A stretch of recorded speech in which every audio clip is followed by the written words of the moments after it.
정구영 본부장님께서 발표해 주시겠습니다. 지금 본부장님은 서울대학교에서 박사학위를 받으셨고 현재 킨스 원자력 안전 본부장을 역임하고 계십니다. 정구영 박사님께 큰 박수 부탁드리겠습니다. 네, 안녕하세요. 킨스 정구영입니다. 좀 전에 소개를 하다 보니까요. 일단은 그 소개 근데고요. 올해 지금 이 녹음의 작성을 맡아서 일을 하고 있습니다. 말씀드릴 내용이 RIPBR 로드맵 안인데 로드맵을 말씀드리면 엄청 졸리실 거고요. 그래서 목차에 보시면 두 파트로 나눴는데 이걸 보면 이제 로드맵은 재미가 없고요. 그래서 앞부분에 남 이야기가 재밌죠. 그래서 남 이야기 하겠습니다. 미국의 RIPBR 배경 역사도 뭐 잘 알려진 이런 것보다는 좀 비하인드 스토리 위주로 말씀드려보고 그리고 로드맵에 대해서는 뭐 간단하게 말씀드리겠습니다. 사실 로드맵 앞에 자료에서도 여러 번 나왔지만 로드맵은 뭐 크게 보면 그냥 개발하고 앞뒤예요. 그래서 내용은 간단하게 말씀드린 걸로 이렇게 하겠습니다. 우선 앞부분의 남 이야기, 미국 이야기를 보면 RIPBR 이야기죠.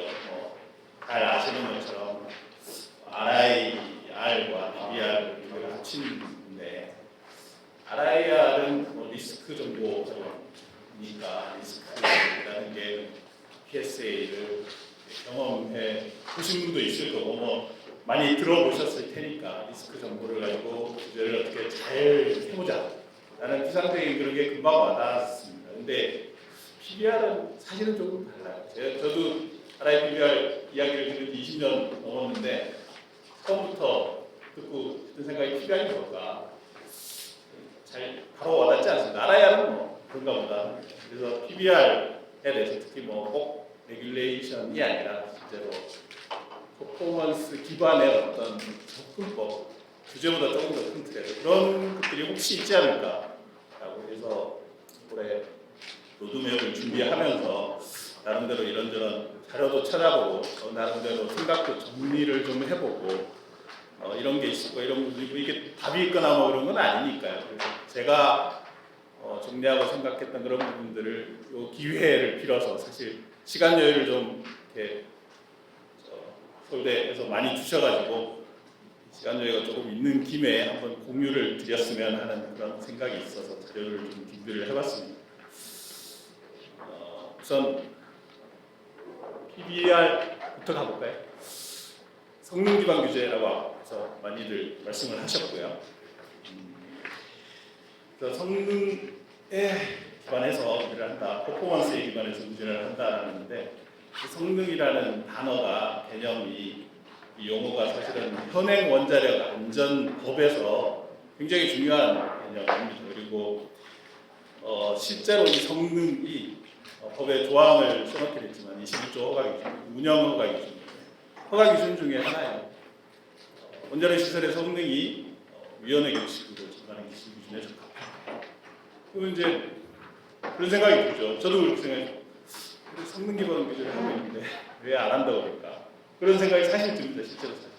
예를 한번 들어보겠습니다. 원자로 시설 등의 기술 기준에 관한 규칙 23조가 원자력 경영 법률에 대한 규칙인데요. 여기 뭐 여러 개가 있는데 그 중에 기준을 보면 설계 기준 사고로 인한 압력 온도 조건에서 여유도를 가지고 구조적 건전성을 유지하고 그리고 설계 누설율이 초과되지 않도록 뭐 이런 것들이 그게 뭐 우리가 잘 아는 아주 대표적인 원자로 경락 건물의 성능에 대한 기준입니다. 그 성능은 뭐 여기 나와 있는 것처럼 어떤 안전 기능을 수행하는 능력이죠. 용량, 뭐 강도, 누설율 뭐든지 이런 게 성능이죠. 그래서 성능 기반 규제를 우리는 잘하고 있는 것 같아요. 그렇게 생각이 듭니다. 근데 이제 사실은 PBR을 하고 있다고 이야기를 하지 않죠. 그러면 뭐가 이게 성능이 그 성능이 아닌가? 뭐 이런 생각이 듭니다. 사실 앞부분에서 잠깐 뭐 언급이 되긴 했는데 미국이 2000년 RIPBR의 그 대표적인 제도라고 할 수 있는 ROP를 시작을 했어요. 그래서 우리나라도 기수도 미국이 하는 걸 보고 연구를 했죠. 아라비아를 도입 방안에 대해서. 그 당시에 보고서 2004년에 나왔는데 거기 한번 잘라서 한번 봤습니다. 성능 기반 규제 뭐냐? 요 표를 보면 앞에서 나왔던 그냥 단순한 어떤 특정한 설비의 성능하고는 좀 다른 그런 단어가 좀 나와 있어요. 가만 보니까 이게 규정적 규제와 대비되는 개념이다. 그리고 이게 보면 성능 목표 그리고 지표를 설정하고 사업자가 뭔가 자율적으로 이렇게 준수하도록 하는 이런 거다라는 이야기를 하고 있어요. 근데 그럼 뭐가 좀 다른 것 같긴 한데 사실은 그렇다고 해도 아까 원자력 견학 건물도 맞는 거 아닌가? 라는 생각도 좀 여전히 들기는 해요. 성능 목표로 하기는 뭐하지만 하여튼 성능에 대한 기준이 있고 그거 사업자가 알아서 만족시키면 되는 거니까 그런 생각이 드시지 않나요? 그런 생각이 저도 들었습니다. 그래서 PBR에 대해서 조금 더 또는 PB 어프로치에 대해서 접근법에 대해서 조금 더 한번 찾아보자. 그래서 제가 한번 검색을 한번 해봤는데요. 단순히 원자력 이야기는 아니고 혹시 이 퍼포먼스 베이스드 어프로치라는 것이 조금 더 흔히 쓰이는 개념이 아닐까 해서 그냥 저 챗GPT한테 물어봤어요. 뭐라고 물어봤냐면 이렇게 물어봤죠. 90년대 말 2000년대 초에 미국 행정부에서 이 퍼포먼스 베이스드 어프로치를 한 게 뭐가 있냐? 라고 물어봤어요. 그들이 의외로 이렇게 쫙 내놨습니다. 내용을 보면 첫 번째 분리지의 내용이 있는데 1993년에 이때가 아마 클린턴 행정 시절인가 봐요. 그때 법을 만들었대요. 가버먼트 퍼포먼스 앤 리절츠 액트 GPR을 만들었고요. 이 법의 내용을 가만히 보니까 미국의 연방기관들이 목표를 설정하고 퍼포먼스를 측정을 하고 그리고 그 결과를 보고를 해라. 뭐 이런 법을 만들었어요. 그리고 그거에 따라서 이 밑에 보면 뭐 관련 자료가 있는데 퍼포먼스 베이스드 매니지먼트를 했다. 뭐 이런 이야기가 나와요. 꼭 클린턴뿐만 아니고 그 다음에 정부 부시의 경우에도 여전히 그걸 이어받아서 뭔가 행정기관들의 어떤 퍼포먼스들을 가지고 예산에도 결부시키고 그러니까 일 잘하면 돈 더 주고 뭐 이런 뭔가 퍼포먼스 관리를 했다라는 이야기가 나와요. 근데 뭐 아시겠지만 챗GPT가 하도 거짓말을 잘해서 크로스 체크를 한번 해야 됩니다. 그래서 찾아보면 GPRA라는 법이 실제로 93년도에 만들어졌고요. 이런 거라고 합니다. 그러니까 그냥 용어로 그냥 검색을 하긴 하는데요. 퍼포먼스 베이스드 어프로치가 이런 그냥 일반적인 개념이다라고 하면 우리나라도 하지 않았겠습니까? 우리나라도 했을 것 같아요. 그래서 우리나라도 찾아봤죠. 그래서 90년대 이런 미국 정부 기관들의 퍼포먼스 관리 강화 움직임하고 연계해서 우리나라는 뭐였냐? 그러니까 우리나라도 당연했던 것 같아요. 2001년도에 법을 만들었습니다. 정부 업무 등의 평가에 관한 기본법을 만들었다고.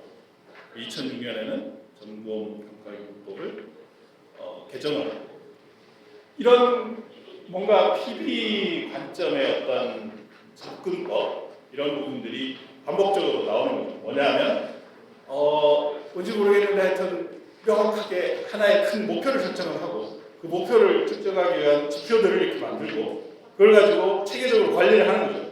이런 게 퍼포먼스 베이스드 어프로치구나인 것 같아요. 네, 그런 것 같습니다. 그래서 이런 부분들을 제가 이런 게 혹시 히스토리가 있나 퍼포먼스 베이스드 어프로치 히스토리가 있나 이걸 이제 찾아봤는데 뭐 이게 꼭 중요한 것 같지는 않지만 그냥 어떻게 레퍼런스 찾아보니까 있더라고요. 이게 이 자료 보니까 뭐 19세기부터 50년대, 70년대 이렇게 돼 있는데 어쨌든 뭐 내용이 그렇게 크게 우리한테 의미가 있는 건 아닌데 어쨌든 제가 보기에 그래서 90년대에 들어서 이 퍼포먼스를 굉장히 강조를 하더라.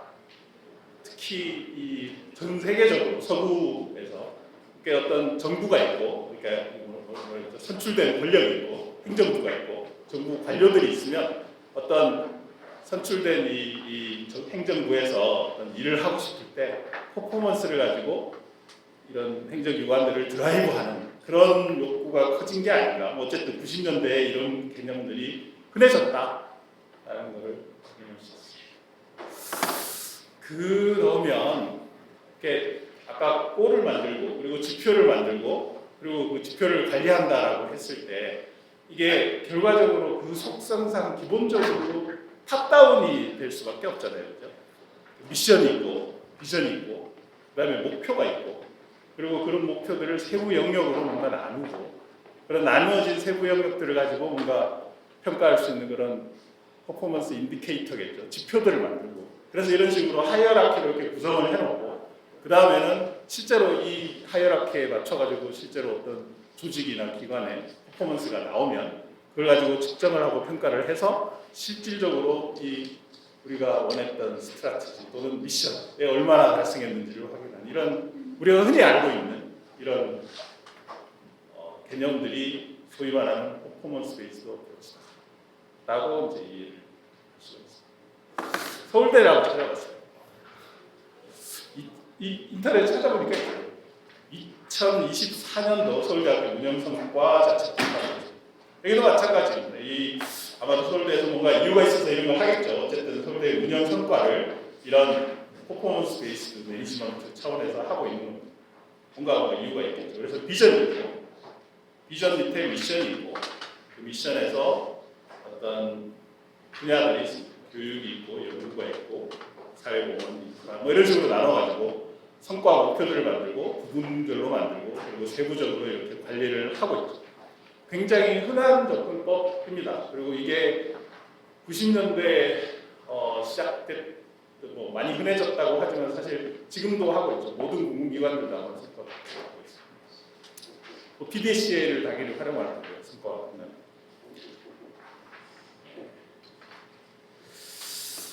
이제 규제로 한번 가보겠습니다. 퍼포먼스 베이스드의 일반적인 어프로치는 그런데요. 이런 접근법을 규제에서 만약에 한다라고 하면 이게 어떤 특성이 있을까라는 건데요. 이게 제 보고서에서 OECD의 2010년에 나온 보고서에서 발췌를 한 그림인데요.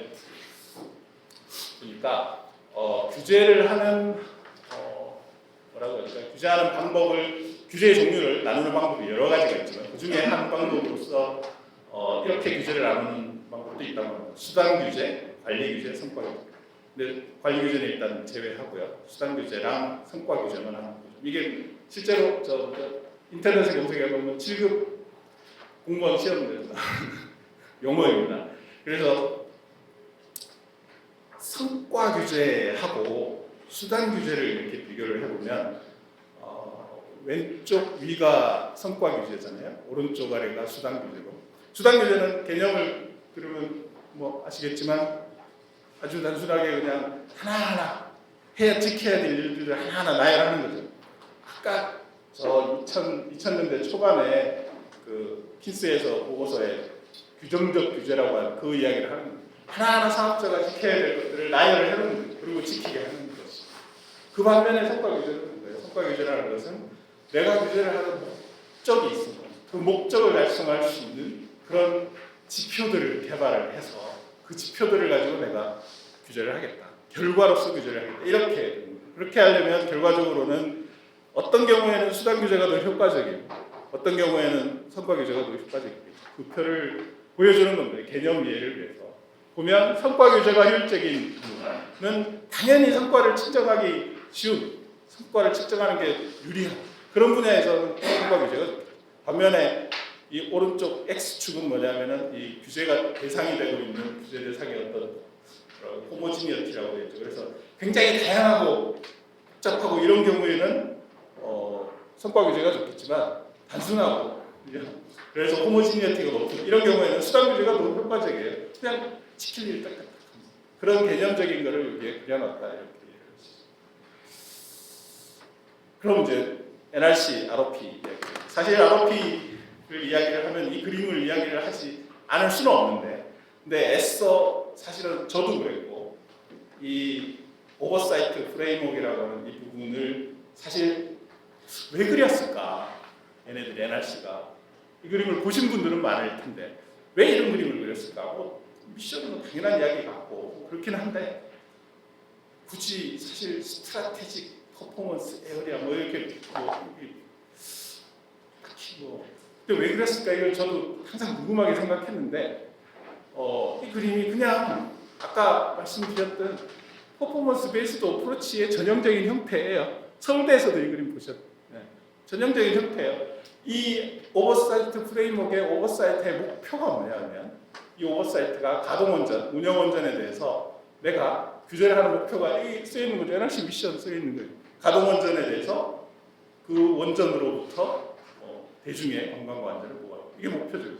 이걸 목표로 하기 위해서 그러면 핵심적으로 달성해야 될 분야가 뭐 이런 식으로 탑다운을 한 그림에 불과합니다. 그래서 이렇게 결과적으로는 만들어져. 결과적으로 만들어진 거는 우리가 뭐 ROP를 보신 분들은 잘 아시는 코너스톤 7개. 근데 이 코너스톤 7개가 사실은 나름대로 이런 논리를 가지고 이제 만들어낸 거죠. 결과적으로 보니까 그런 것 같아요. 그러면 이렇게 퍼포먼스 기반으로 하는 이런 접근법으로 규제를 한다고 하면 규제를 한다고 할 때 필요한 부분이 뭐냐? 이제 보면 결과적으로 이렇게 나오는 거죠. 규제를 하려면 측정 가능한 파라미터가 많을수록 그러면 퍼포먼스 베이스드 어프로치를 하기가 쉬워지니까 그런 측정 가능한 그런 값들이 뭐 데이터라고 할 수도 있고 그런 것들이 많아져야 됩니다. 그리고 그런 평가 지표를 만드는 데 있어서 기준들이 중요하겠죠. 기준에 따라서 뭔가 결과가 좋구나 안 좋구나 이런 게 나옵니다. 기준이 있어야 되는 거고요.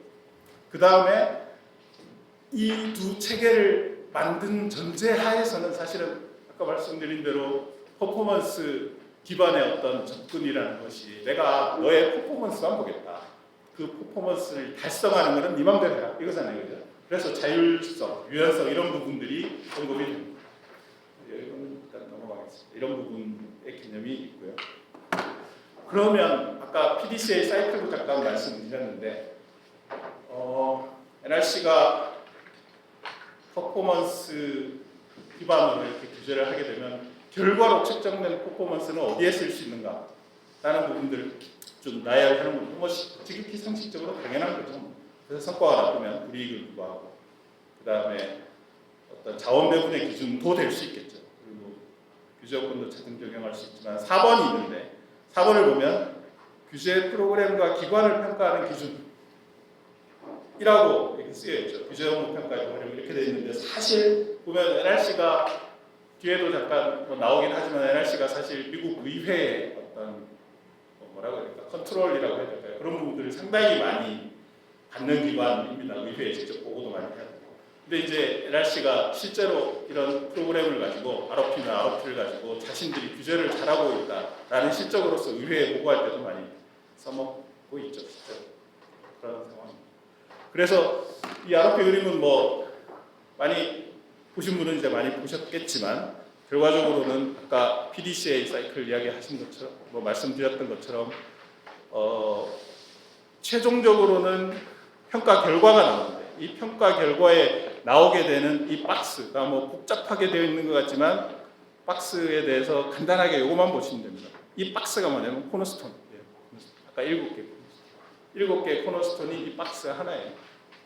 그래서 각각의 코너스톤들을 이 박스에 들어있는 것들로 우리가 평가를 하겠다라는 그림에 불과합니다. 그러면 실제로 박스에 대한 부분들은 이제 다시 한번 말씀을 드리겠습니다. 여기까지가 퍼포먼스 베이스드 어프로치에 대한 설명이었습니다. 그 다음 이제 ROP 이야기를 한번 해보겠습니다. 이제 ROP 이야기는 또 이제 전혀 다른 이게 뭐라고 해야 될까요? 비하인드 스토리죠. 그런 게 있을 것 같습니다. 그러니까 앞부분의 발표에서도 조금씩 나오기는 했는데 실제로 여기 오버사이트라는 개념을 처음 도입한 게 80년. 80년 전에는 뭘 했냐면 그런 걸 했죠. 격증경찰. 그래서 발전소 가끔씩 가가지고 사업자 위반한 거 있으면 딱 그런 걸 했죠. 그러다가 80년부터 우리가 오버사이트를 해야 되겠다 뭐 이런 이야기를 했습니다. 이유는 이제 당연히 아시겠죠. 79년도에 뭔 일이 있어서 그런 거죠. 그래서 오버사이트를 해야 되겠다라고 생각을 하고 그리고 80년부터 시작했습니다. 그리고 그때 만든 게 소위 살프라는 겁니다. 살프가 약자를 보면 Systematic Assessment of Licensee Performance 이렇게 되죠. 그래서 여기서 이제 퍼포먼스라는 말이 나와요.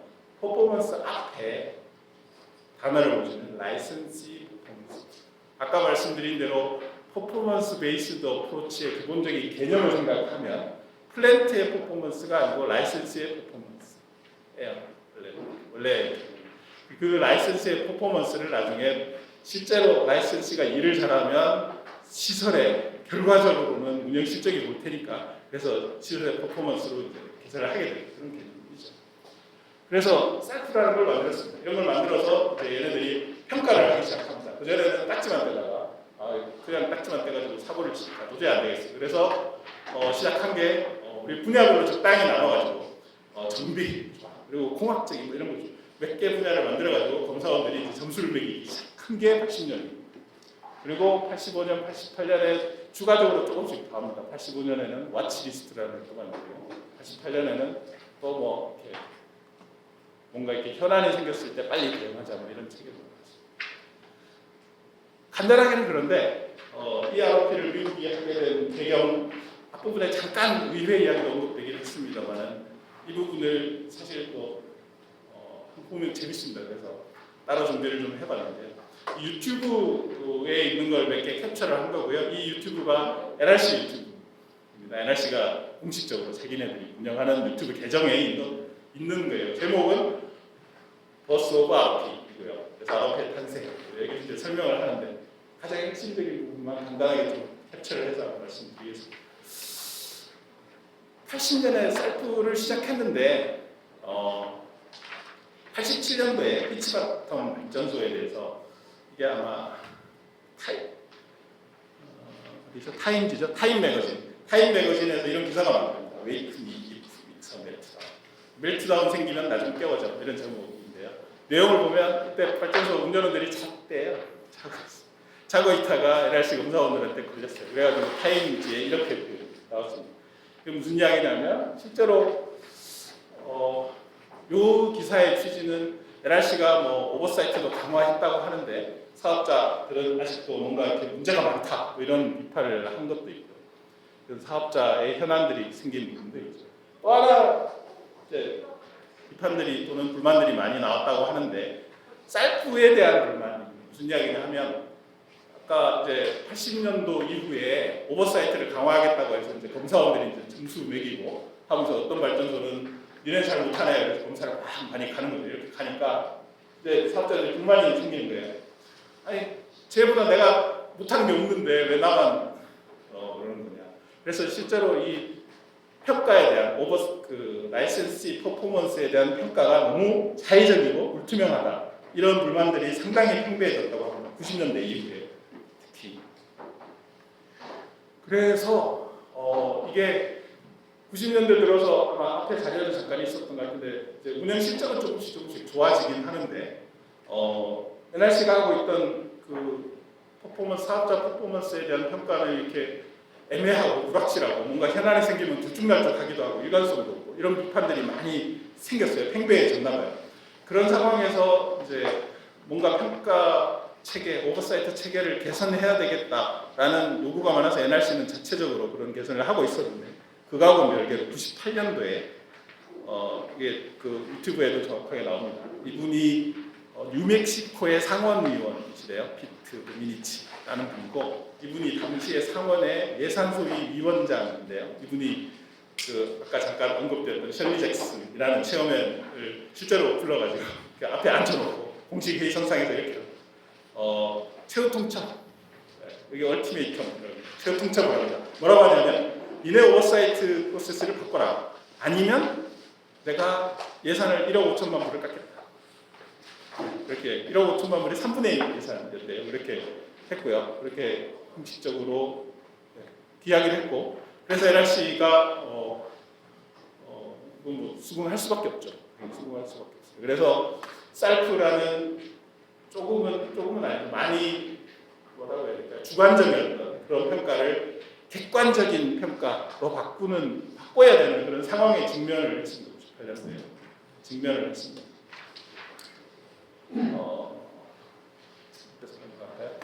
그래서 이 유튜브 내용을 전체적으로 요약을 하면 80년대 이전에는 TMI 사고 이전에는 NRC가 자기네들이 자기 과거 이야기를 하는 거니까요. 우리는 과거에는 위반에 대해서 우리로 지금 과태료를 주는 방식으로 규제를 했습니다. 그 이상으로 사업자에 대해서 더 자세하게 조사하는 것은 사업자의 뭔가 운영에 대한 재량권을 침해하는 거다라고 생각을 했대. 자기네들이 말하는 거죠. 그래서 사업자가 발전소에 대해서 뭔가 오너십이라고 표현을 했는데 내가 이 발전소의 주인이고 그리고 내가 안전하게 운영해야 되는 그런 책임이 있다라는 부분을 뭐라고 디스트로이 할지도 모른다고 우려했다는 거예요. 그래서 개입을 우리 별로 안 했다. 단순히 그냥 위반 나오면 가서 호텔만 매기고 말았다. 근데 80년 이후 TMI 사고 이후에는 그렇게 하면 안 되겠죠. 이제 안 될 테니까. 그래서 여기 이제 좀 특이한 표현이 나오는데 라이선시 이퀄리티에 대한 우려가 커졌다라고 나오는데 이게 뭐 의미상으로는 그거 같아요. 그러니까 사업자들이 어떤 사업자는 좀 더 잘하고 어떤 사업자는 좀 더 못하는데 NRC가 그런 것들을 명확하게 이렇게 확인 안 했다는 그런 뜻이겠죠. 그래서 이런 것들에 대한 우려가 커져서 그 다음에 한 게 NRC가 그래서 각 발전소별로 레지던트 인스펙터를 주재 검사관들을 배치를 시키고 그 다음에 우리가 발전소의 퍼포먼스를 평가를 하겠습니다. 그래서 사이클을 도입을 했다. 이런 게 됩니다. 쌀프를 도입했는데 뭔가 좀 나아지긴 했지만 사실은 뭐 계속 그래도 현안도 생기고 뭐 여러 가지 문제도 있었지만 가장 크게는 사업자들이 쌀프에 대해서 굉장히 큰 불만을 갖고 있었다라는 게 뭐 문제였고 그래서 사업자들이 로비를 잘한 건지 어쨌는지 하여튼 의회에서 움직여서 NRC를 직접 움직이게 했죠. 그래서 결과적으로 2000년 이후부터는 우리가 ROP를 통해서 객관적이고 투명하고 뭐 이런 프로세스를 진행했다라는 게 이 유튜브예요. 요약이었습니다. 근데 그러니까 이게 뭐라고 해야 될지 잘 모르겠는데요. 규제를 한다는 게 어떻게 보면 나름대로 철학이 있어야 되는데 전체적으로 흐름도 있어야 되고 맥락도 있어야 되니까요. 보면 라이선스 이퀄리티가 아까 잠깐 나오긴 했는데 이게 무슨 의미일까를 저 나름대로 좀 생각을 해봤는데 아까 80년대 이전에는 NRC가 그냥 단속되고 위반되면 그냥 딱지떼는 게 우리 잘 아는 교통경찰들이 딱지떼는 거 그냥 별반 다르지 않은 것 같아요. 근데 솔직히 말해서 딱지 안 뗀다고 해서 그 딱지 작년 올해 뭐 딱지 받은 적은 없지만 그렇다고 해서 제가 안전운전을 하느냐요? 뭐 사실 모르죠. 잘 모르는데 그거보다는 좀 더 나름대로 좀 그래도 나는 다른 사람보다는 그래도 과속도 덜하고 그래서 운전을 좀 그래도 안전하게 하는 것 같은데 나를 좀 더 대우해주면 안 될까 이런 생각이 들 수도 있을 것 같아요. 근데 실제로 요새 보면 티맵이라고 해서 그죠? 혹시 아시는 분 있으신지 모르겠는데 모르시면 티맵 관리를 잘하시면 보험료를 깎아줍니다. 근데 티맵이라는 데서 내비게이션이잖아요. 얘가 이제 쓰면 과속이나 또는 국가속 뭐 이런 걸 가지고 평가를 해요. 그래서 점수가 좋으면 보험료를 깎아줍니다. 이런 식으로 뭔가 좀 더 면밀하게 평가를 해야겠다라는 그런 뜻으로 이 NRC들이 라이선스 이퀄리티라는 단어를 쓴 것 같습니다. 다시 그림이 나오는데 결과적으로는 이제 평가 이야기를 하고 싶습니다. 평가라는 건 뭐냐면 아까 말씀드린 대로 퍼포먼스 베이스드 어프로치라는 게 탑다운이고 평가할 요소들을 만들었으니까 그럼 그 요소들에 대해서 실제로 평가 기준이 있어야 되잖아요. 평가 기준을 한번 간단하게만 한번 보겠습니다. 7개 코너스톤이 있다고 말씀드렸는데 7개에 대해서 그중에 이니시에이팅 이벤트라는 거에 대해서 한번 실제 평가 기준을 한번 보겠습니다. 이 성과 지표는 아까 말씀드린 대로 이제 기준이 있잖아요. 특히 이건 정량적인 평가를 할 거니까 정량적인 평가에 대한 기준이 있을 텐데 초기 사건이라는 건 뭐 잘 아시는 것처럼 PSA에서 이야기하는 초기 사건하고 비슷한 하지만 조금 다른데 어쨌든 여기서 간단하게 이야기하면 NRC가 ROP에서 이야기한 초기 사건은 원자로 트립이다 이렇게 생각하시면 됩니다. 원자로 트립에 대해서 NRC는 이 퍼포먼스 인디케이터를 만들면서 4단계로 만들었어요. 그래서 기준은 3개죠. 1년에 원자로 정지, 대략 1년입니다. 원자로 정지 3번 미만이면 아주 우수, 3번에서 6번 사이면 조금, 6번에서 25번 사이는 별론데 25, 25번 넘어가면 이건 레드예요. 뭐 이렇게 돼 있는데 이런 형태로 이제 이렇게 칸을 만들었습니다. 이렇게 해서 평가 기준을 만든 거죠. 그렇게 해서 이 부분을 분당을 하는 거죠. 근데 실제로 이제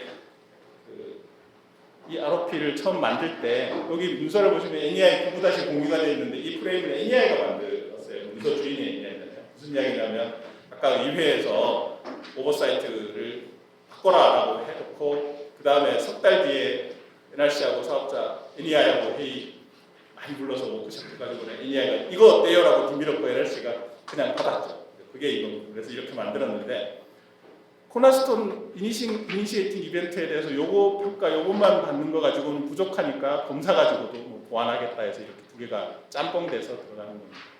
세부적인 내용은 뭐 생각을 하겠습니다. 일단 그렇게 넘어가겠습니다. 일단 그래서 리스크 인폼드 퍼포먼스 베이스드 레귤레이션의 배경에 대해서 간단하게 미국 남 이야기에 대해서 간단하게 말씀드렸는데요. 제 나름대로 앞부분에 대해서 결론을 조금 말씀드리면 그래서 퍼포먼스 베이스드 어프로치라는 것은 물론 리스크 정보하고 결합이 되어 있기는 하지만 실제로는 규제에 대한 어떤 NRC 관점에서는 오버사이트라는 개념하고 결부가 될 수밖에 없고 그 오버사이트라는 건 말씀드린 대로 실제로 사업자가 원전을 어떻게 안전하게 운영하는지를 퍼포먼스 베이스드 어프로치로 규제하겠다라고 해서 규제 프레임을 완전히 바꾼 것입니다. 그래서 결과적으로는 이런 부분이 쉽지 않고요. 그렇게 규제를 해오지 않던 사람이 그렇게 규제를 바꾼다는 건 생각보다는 쉽지는 않아요. 왜냐하면 전체적인 틀을 이렇게 바꿔야 되니까요. 쉽지는 않습니다. 그래서 그렇게 하기 위해서 나름대로 로드맵이니까 로드맵을 만들려면 어떻게 해야 되느냐라고 하면 결국 미국의 선례를 한번 나름대로 볼 수밖에 없고요. 미국이 저렇게 나름대로 PBR 형태로 이렇게 잘 갈 수 있었던 이유 중에 하나는 경험이 있었기 때문이라고 생각합니다. 경험. 무슨 경험이냐면 그런 퍼포먼스 베이스드 어프로치와 그런 게 갈 수 있겠다 또는 그런 게 어떤 것이다라는 개념적인 경험 그런 것들이 있어서 그러지 않았을까라는 추정을 할 수 있죠. 그렇게 생각하시는 분들이 저 말고도 몇 분 계셨는데 그래서 로드맵 전체 내용을 한번 읽어보시면 되고요. 그 중에서 MR 이야기를 하겠습니다. 근데 MR을 사실은 저는 기기 신뢰도 관리 체계라고 이름을 붙이긴 했는데요. 내용은 MR인 것 같습니다. MR 한번 보시죠. 이게 실제로 보면 이렇게 그림으로만 간단하게 되어 있는데 MR이 정비 규정이잖아요. 정비 규정이 뭐냐면 NRC가 사업자가 어떻게 정비하는지에 대해서 규제를 한 건데 93년에 아마 그 규정을 만들고 실제 이행 96년부터 됐을 텐데 당시에 사업자는 강력하게 반발을 했죠. 정비를 규제하겠다고 하니까 사업자가 한 이야기는 그거예요. 아니 정비는 우리가 알아서 할게요. 그걸 왜 규제를 해? 그래서 엄청 반발을 했답니다.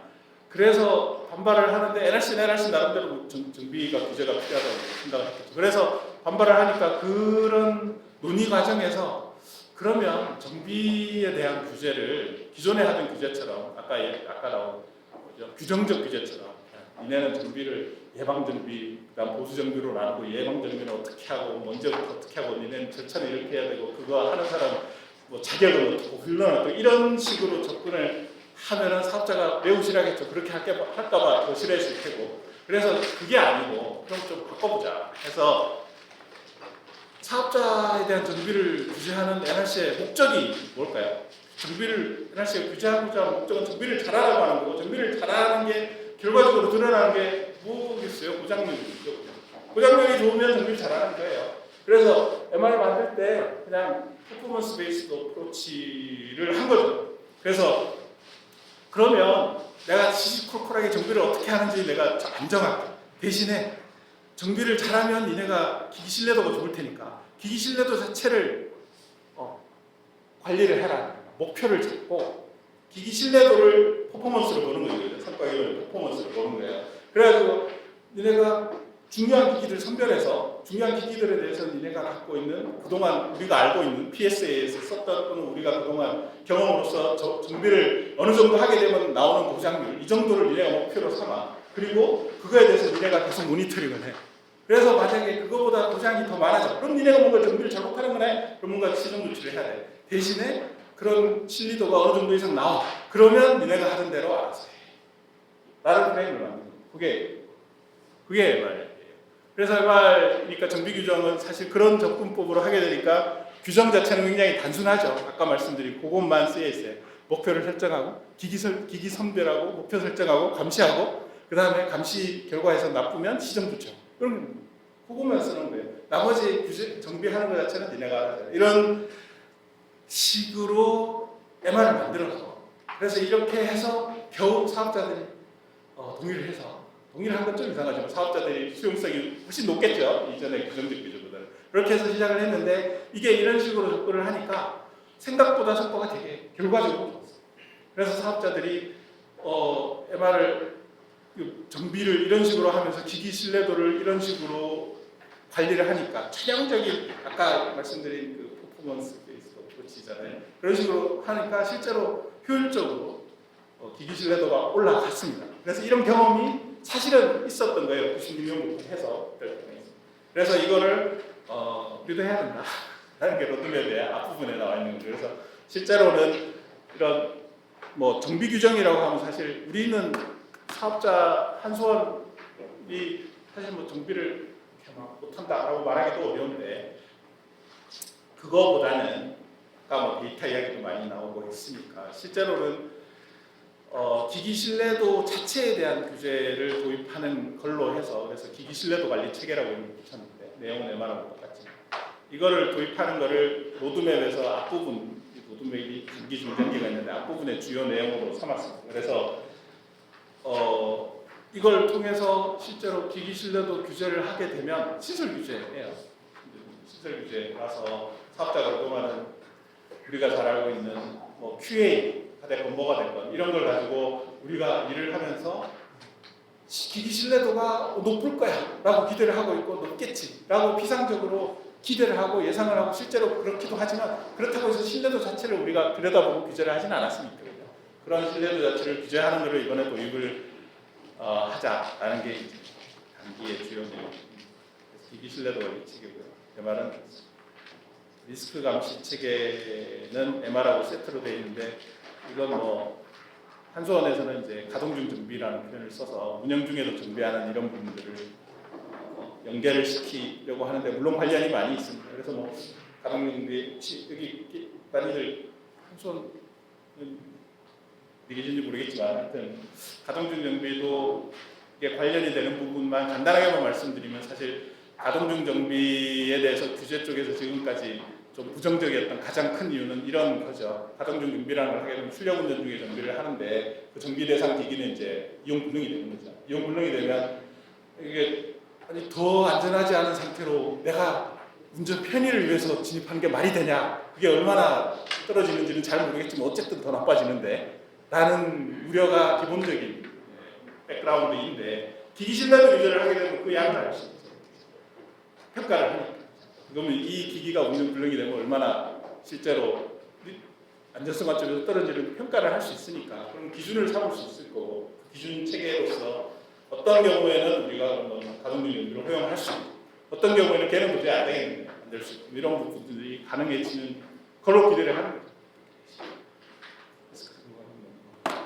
그다음에 이제 장기 항목 중에 제일 대표적인 게 4번인데 운영 성과 감독 체계라고 되어 있습니다. 이 부분도 ROP인데 ROP를 원자력 규제 감독 체계 이렇게 그냥 직역을 할 수는 없고 그래서 아까 말씀드린 대로 뉘앙스가 사실 서울대 건 나중에 찾아봤는데 이름이 비슷하죠. 운영 성과 감독 체계입니다.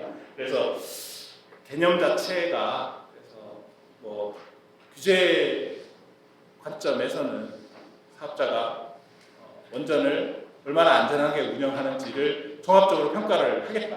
그리고 그거에 따라서 상응하는 규제 대응을 하겠다는 게 전체적인 큰 그림이고요. 이게 뭐 단기적으로는 쉽지 않을 테니까 장기 과제로 일단 들어있습니다. 큰 틀에서는 뭐 ROP하고 비슷한 개념이겠지만 꼭 같을 이유는 없는데 사실 일본도 이제 미국 따라서 좀 비슷한 체계를 만들었지만 코너스톤은 조금씩 달라요. 뭐 나라 따라 다르겠지만 큰 틀에서는 이런 형태로 이제 가는 게 효율적이지 않나라는 체계로 봤습니다. 가스장 그 신뢰도 보증 체계라는 것도 있는데 이도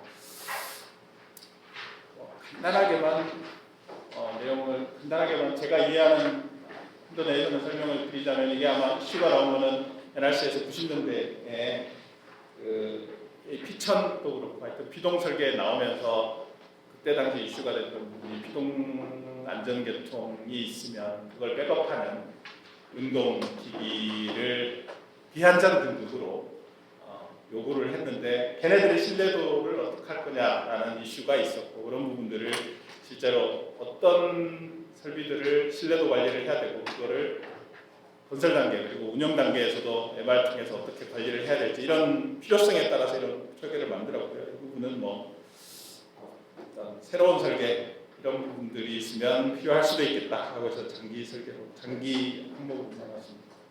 나머지는 리스크 정보화력 구제 집행계에서는 간략하게는 실제로 사업자의 위반 사항이 있을 때 그 위반 사항이 얼마나 중요하냐에 따라서 제재 또는 벌칙의 수준을 정하는 이런 부분인데 이런 부분들도 당연히 단기적으로 검토를 해야 될 부분이라고 생각합니다. 네, 전체적으로는 로드맵은 그냥 간단하게 이렇게 말씀을 드렸습니다. 요약을 하자면 큰 틀에서는 사실 로드맵은 단기는 미국의 MR에 해당하는 부분이고 장기는 ROP에 해당하는 부분을 중심으로 해서 몇 가지 부분들이 들어있다 말씀드릴 수 있겠습니다. 발표를 마치겠습니다.